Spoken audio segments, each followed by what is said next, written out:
끔찍한 범죄. 남편의 가족이 모델을 무자비하게 살해한 후 시체를 처리하기 위해 국으로 요리하다. 새해 초 아름답고 재능이 있으며 유명한 모델이 많은 사람들의 눈앞에서 갑자기 의문의 실종을 당했다. 경찰이 현장에 도착했을 때 그들 앞에 펼쳐진 광경은 끔찍했다.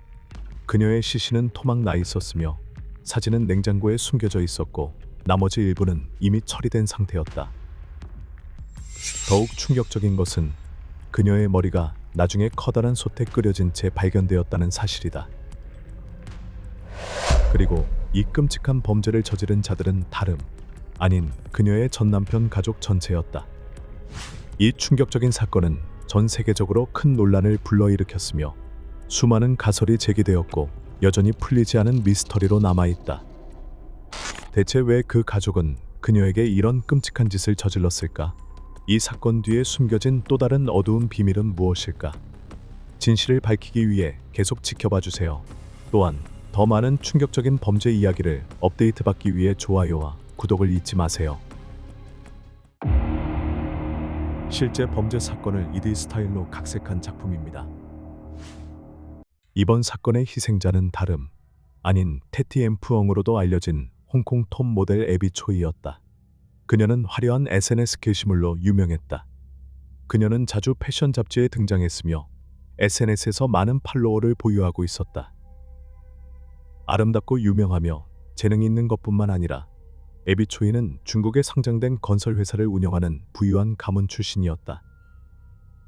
홍콩 언론에 따르면 그녀는 28세의 젊은 나이에 이미 1억 홍콩 달러가 넘는 자산을 보유하고 있었다.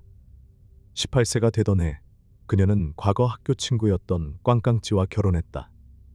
두 사람은 슬하에 아들과 딸을 두었지만 얼마 지나지 않아 결혼 생활은 파탄에 이르렀다. 이후 2016년 그녀는 홍콩의 유명한 외식 프랜차이즈 창업자의 아들인 크리스 탐과 재혼했다. 두 사람은 오랫동안 함께 살았지만 공식적으로 혼인 신고를 하지는 않았다. 이들은 경제적으로 독립적인 관계를 유지하면서 두 명의 아이를 더 낳았다. 그럼에도 불구하고 크리스 탐은 애비 초이를 깊이 사랑하고 존중했다. 그는 그녀의 전 남편에게서 태어난 두 아이까지 돌보는 것을 기꺼이 받아들였으며 애비 초이가 전 남편 가족을 경제적으로 지원하는 것에도 반대하지 않았다. 세 사람은 좋은 관계를 유지했을 뿐만 아니라 두 가족 간에도 눈에 띄는 갈등이나 적대감이 없어 보였다는 점이 지금까지도 의문으로 남아있다. 많은 사람들은 이들 사이에 특별한 갈등이 없었다는 점을 이해하기 어려워했다. 일부는 꽝깡찌와 크리스 탐이 모두 애비 초이의 옛 동창이었기 때문에 서로 가까운 관계를 유지하는 것이 자연스러울 수도 있다고 추측했다. 언론에서는 꽝 가족과 탐 가족이 비밀리에 금전적 이해관계를 공유하고 있으며 애비 초이가 그 사이에서 연결고리 역할을 했을 가능성이 있다고 보도했다. 이를 근거로 그녀가 모종의 돈 세탁 계획에 이용되었을 것이라는 가설도 제기되었지만 이는 단순한 추측에 불과했다. 사건의 시작은 2023년 2월 21일이었다. 애비 초이의 현재 남편인 크리스 탐은 하루 종일 그녀와 연락이 닿지 않자 극도로 불안해했다.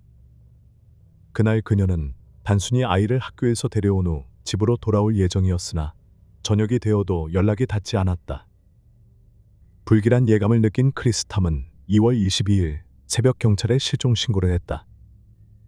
경찰은 즉시 2월 22일 홍콩 전역에 실종 경보를 발령했다.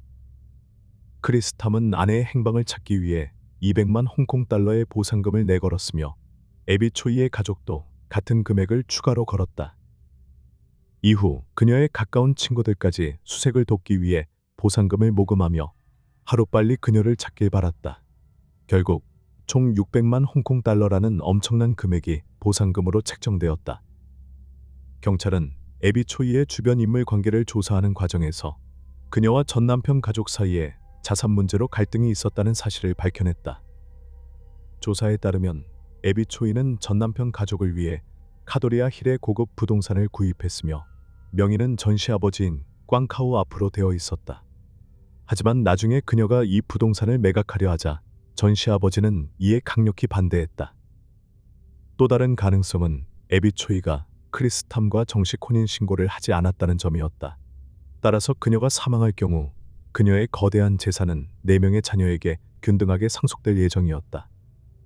이는 곧 그녀의 전남편인 꽝깡찌에게서 태어난 두 아이가 그녀의 재산의 절반을 상속받게 된다는 뜻이었고, 이 자산은 전남편 가족이 관리할 가능성이 컸다. 이러한 의심을 바탕으로 즉시 꽝카우의 가족을 불러 조사에 착수했다. 첫 번째로 신문을 받은 사람은 에비 초이를 마지막으로 목격한 인물, 즉 그녀의 전시 아주버이이자 개인 운전기사였던 꽝깡끼엣이었다. 꽝깡끼엣은 31세로 에비 초이의 전남편의 형이자 그녀의 옛 가족이었다. 2018년 에비 초이는 핑크레이디라는 회사를 설립했고, 꽝깡끼엣은 그녀와 함께 이사직을 맡았다. 2021년에는 또 다른 사업인 베어 스낵을 런칭하며 다시 한번 꽝깡끼엣과 공동이사로 활동했다. 그는 SNS에 에비 초이와 함께 찍은 사진을 다수 올리며 그녀와 가까운 관계임을 드러냈다. 하지만 카도리아 힐 부동산 문제를 둘러싼 갈등이 계속되면서 에비 초이와 전남편 가족은 이 두 회사에 대한 문제로도 심한 다툼을 벌였다. 그러나 2023년 초 전남편 가족의 압박을 받은 에비 초이는 결국 전시 아주버이인 꽝깡끼엣을 개인 운전기사로 고용했다. 평소처럼 2월 21일 오후 2시 2분 에비 초이는 친구 바오타이와 통화했다. 오후 2시 15분 그녀는 아이를 학교에서 데리러 갈 준비를 하고 있었다. CCTV에는 그녀가 흰색 긴팔 상의, 흰색 바지, 슬리퍼를 신고 핸드백을 들고 있는 모습이 포착되었다. 이후 그녀는 카도리아 힐 근처에서 꽝깡끼엣이 운전하는 7인승 차량에 탑승했다. 그리고 그녀가 차량에 탑승한 순간부터 흔적도 없이 사라졌다. 그날의 사건을 조사하던 중 꽝깡끼엣은 경찰에게 수상한 진술을 했다. 그는 에비 초이가 자발적으로 차량에서 내린 후 사라졌다고 주장했다. 경찰이 차량의 블랙박스 영상을 요구하자 그는 블랙박스가 우연히 고장났다며 영상을 제출하지 못했다. 다음으로 경찰은 에비 초이의 전시아버지 꽝카우와 전시어머니 리투이 흐영을 소환해 진술을 받았다. 조사 결과 꽝카우는 단순히 전면 의리와 재산 문제로 갈등을 겪고 있었을 뿐만 아니라 과거에도 어두운 전력이 있었던 인물이었다. 그는 과거 홍콩 경찰로 근무하며 장기 근속 및 1급 훈장을 받은 경력이 있었다. 그러나 2005년 범죄 사건을 조사하던 중 수사 권한을 남용하여 피해자의 개인정보를 입수한 뒤 그녀의 집을 찾아가 성폭행을 저질렀다. 피해자가 경찰에 신고하자 꽝카오는 자신의 죄를 인정하고 사직했다. 그 사건은 조용히 마무리되었고 별다른 처벌을 받지 않았다. 현재로 돌아와 에비 초이가 구매한 부동산의 명의가 꽝카오 앞으로 되어 있자 그의 가족 전체가 그곳으로 이사했다. 하지만 2022년 말 에비 초이는 7천만 홍콩 달러, 약 120억 원 이상의 가치를 지닌 카도리아 힐의 부동산을 매각하려고 계획했다. 그녀는 전남편 가족에게 새로운 거처를 마련해 줄 것을 약속했지만 전시아버지는 강하게 반대하며 격렬한 갈등을 빚었다. 비록 해당 부동산의 명의는 법적으로 꽝카오에게 있었지만 에비 초이는 변호사의 도움을 받아 구매 비용을 전액 부담했다는 증거를 제시하면 소유권을 되찾을 수 있었다. 에비 초이의 보장에도 불구하고 꽝카오는 이 호화로운 저택을 잃을 가능성에 깊은 불안을 느꼈다. 여기서 의문이 생긴다. 에비 초이는 왜 자신의 명의가 아닌 전시아버지 명의로 부동산을 등록했을까? 일부 언론에서는 그녀가 세금을 피하기 위해 이런 방식을 선택했을 가능성이 있다고 보도했다. 홍콩 법에 따르면 에비 초이는 이미 맨해튼 힐의 부동산을 소유하고 있었기 때문에 추가 부동산을 본인 명의로 구매하면 700만 홍콩 달러 이상의 추가 세금이 부과되었다. 그러나 무주택자인 전시아버지 명의로 등록하면 이 세금을 피할 수 있었다.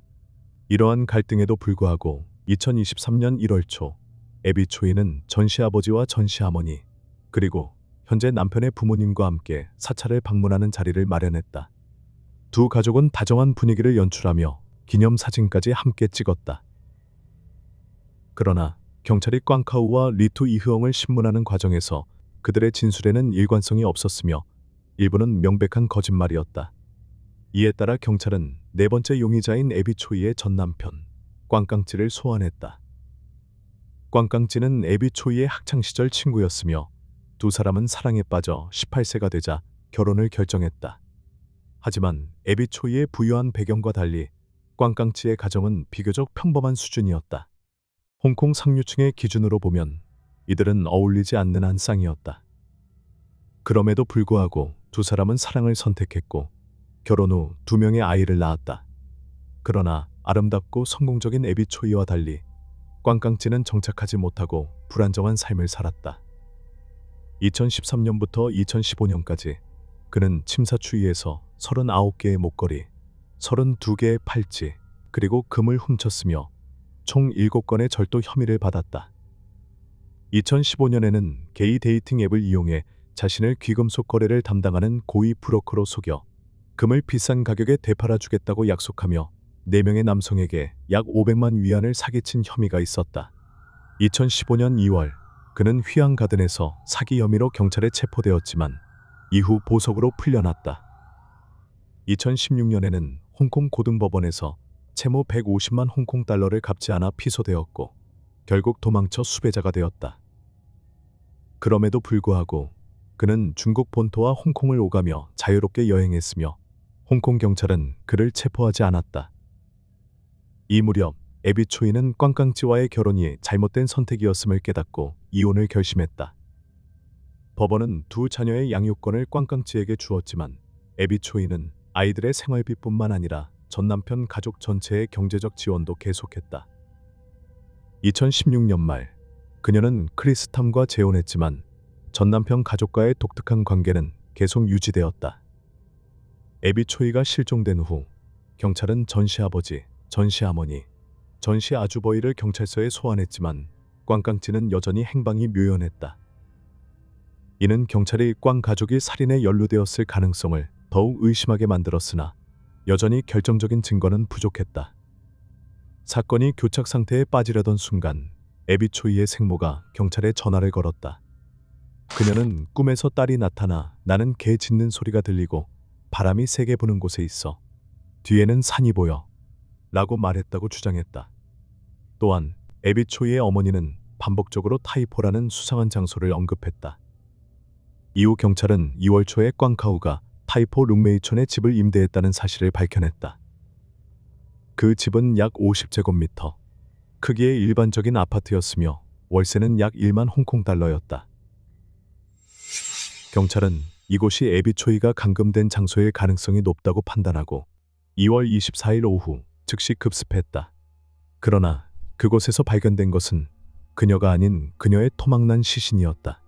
그녀의 사진은 냉장고에 숨겨져 있었고 나머지 신체 부위는 처분된 상태였다. 집안을 살펴보던 경찰은 최소한의 가구만 있는 것을 확인했다. 몇 개의 의자와 테이블 뿐이었다. 하지만 그곳에서는 전기톱, 고기 분쇄기, 우비, 마스크, 장갑 등 범죄에 사용된 도구들이 발견되었다. 이 시점에서 경찰은 꽝 가족이 범죄를 부인할 수 없는 명백한 증거를 확보했다. 수사 결과 이번 살인은 치밀하게 계획된 범행이었으며 그 배후에는 다름 아닌 꽝카우가 있었다. 2월 21일 꽝깡끼에 쓴 에비초이를 차에 태운 후 라이언 락 터널 입구 근처에서 꽝깡찌를 태웠다. 차 안에서 에비초이와 전 남편 꽝깡찌는 격렬한 말다툼을 벌였고 이후 꽝깡찌는 그녀를 가격해 기절시켰다. 오후 3시 15분 차는 타이포 룸메이촌에 도착했다. 그리고 피해자가 탄 차량을 뒤따라 또 다른 흰색 7인승 차량이 함께 이동했다. 경찰은 두 번째 차량을 운전한 사람이 꽝카우일 가능성이 높으며 범행 도구를 옮기고 있었을 것이라 추정했다. 경찰이 이웃 주민들에게 증언을 요청하자 2월 22일 밤 10시경 한 젊은 여성이 남성과 오랫동안 언쟁을 벌이는 소리를 들었다는 진술이 나왔다. 두 사람은 심한 말다툼을 했지만 이웃들은 정확한 대화를 알아듣지 못했다. 2월 23일 이웃들은 중년 남성과 여성이 집을 떠나는 것을 목격했으며 그들은 곱슬머리를 한 꽝카우와 리투 이흐엉으로 추정되었다.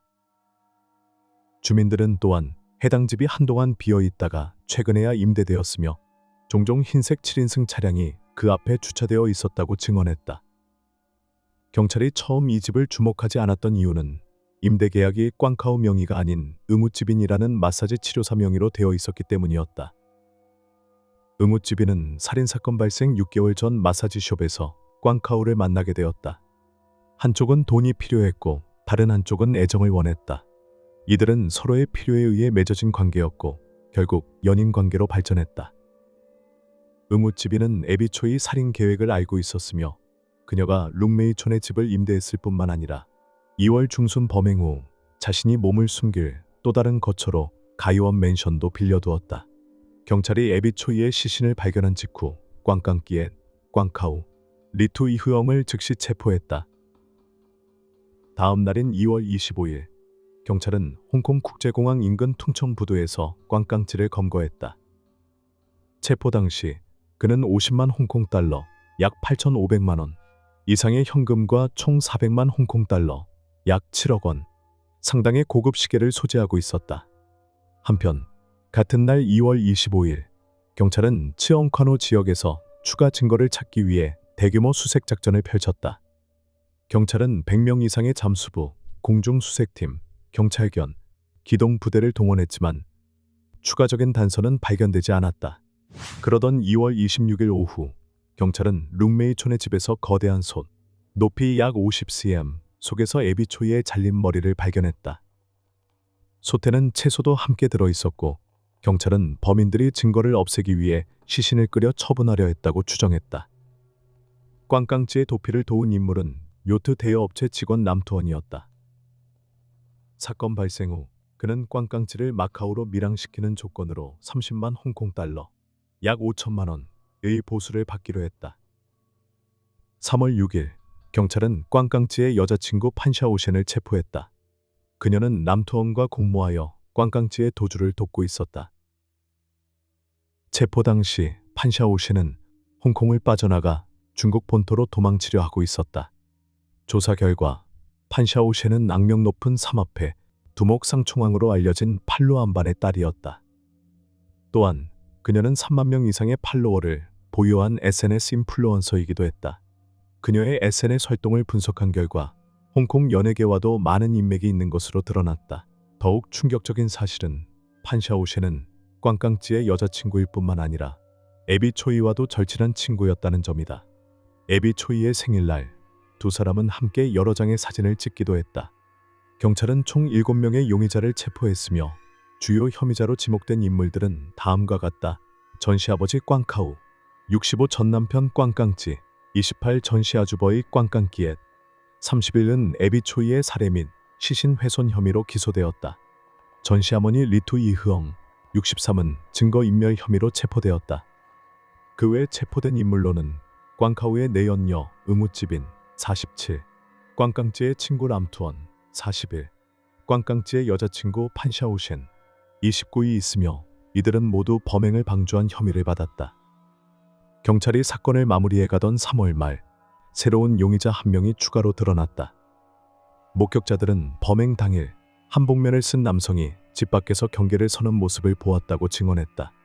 CCTV에는 그의 얼굴이 선명하게 포착되었다. 4월이 되자 충격적인 소문이 떠돌기 시작했다. 8번째 용의자는 피해자의 이복 형제라는 의혹이었다. 홍콩 서구령 범죄수사국장은 이번 사건이 극도로 복잡한 사건이라고 발표했다. 시간이 지남에 따라 경찰은 상당한 새로운 증거를 수집했으며 수십 명의 목격자들을 조사에 참여시켰다. 현재 경찰은 이 용의자의 역할을 명확히 하고 있었으며 만약 에비초이의 이복 형제가 정말 사건에 연루되었다면 이 범죄에 가담한 인물이 훨씬 더 많을 가능성이 있었다. 이에 따라 사건은 여전히 수사가 진행 중이었으며 범행에 연루된 사람들이 더 많을 수 있다는 점에서 경찰은 면밀히 조사하고 있었다. 결국 에비초이의 엄청난 재산, 그녀의 비극적인 죽음을 초래한 근본적인 이유는 누구에게 상속될 것인가라는 의문이 제기되었다. 그녀의 새 남편 크리스 탐과는 공식적으로 혼인신고를 하지 않았기 때문에 그는 법적으로 그녀의 재산을 상속받을 권리가 없었다. 에비초이의 자녀들은 아직 18세 미만이었으며 이로 인해 법적 보호자가 그녀의 유산을 관리할 수 있는 권한을 신청하고 신탁기금으로 보관할 수 있었다. 자녀들이 18세가 되면 법원의 승인을 받아 신탁을 해제하고 상속 재산을 공식적으로 받을 수 있었다. 5월, 애비 초이의 어머니는 홍콩 고등법원에 소송을 제기하며 전 남편 꽝깡찌와의 사이에서 태어난 두 손주의 법적 보호권을 요청했다. 또한 카도리아 힐의 고급 아파트를 전 남편 가족이 처분하지 못하도록 동결해달라는 법원의 명령을 신청했다.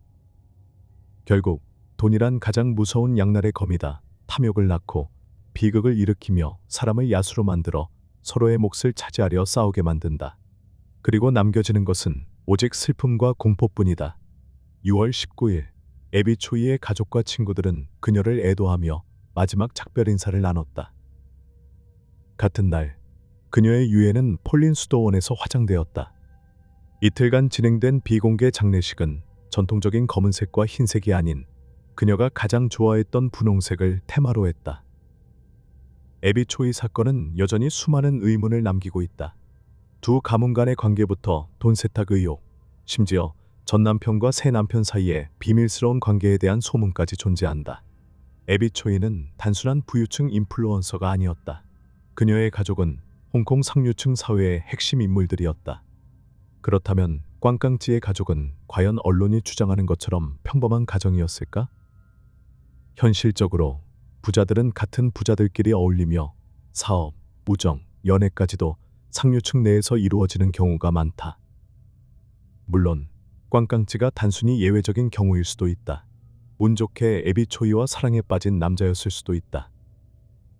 하지만 학창시절 애비 초이와 크리스탐은 명문학교를 다녔던 반면 별다른 성취 없이 평범한 가정 출신이었던 꽝깡찌가 어떻게 그들과 같은 학교에서 친구가 될 수 있었을까? 또한 그는 절도 혐의로 기소된 전과가 있었음에도 불구하고 오랫동안 체포를 피하며 자유롭게 활동할 수 있었다. 홍콩 사회의 독특한 점 중 하나는 상류층이 주로 같은 상류층과 교류할 뿐만 아니라 범죄 조직과도 깊은 연관이 있다는 점이다. 이는 판샤오셴의 사례에서 명확히 드러난다. 악명 높은 삼합회 두목의 딸이었음에도 그녀는 애비 초이의 절친이자 꽝깡찌의 연인이었다. 이것은 또한 애비 초이가 전시 아주 버이와 두 차례나 사업을 함께하면서 그를 회사 이사로 임명했던 이유를 설명할 수도 있다. 그렇다면 꽝깡찌 역시 범죄 조직과 연관이 있었던 것일까? 상속녀와 이혼한 후 그는 곧바로 또 다른 유명 인플루언서와 교제했다. 그녀는 우연히도 삼합회 두목의 딸이자 애비 초이의 절친이었다. 게다가 꽝깡찌의 도주를 도운 람투어는 오랜 친구였을 뿐만 아니라 연예계와도 깊은 인맥을 가진 인물이었다.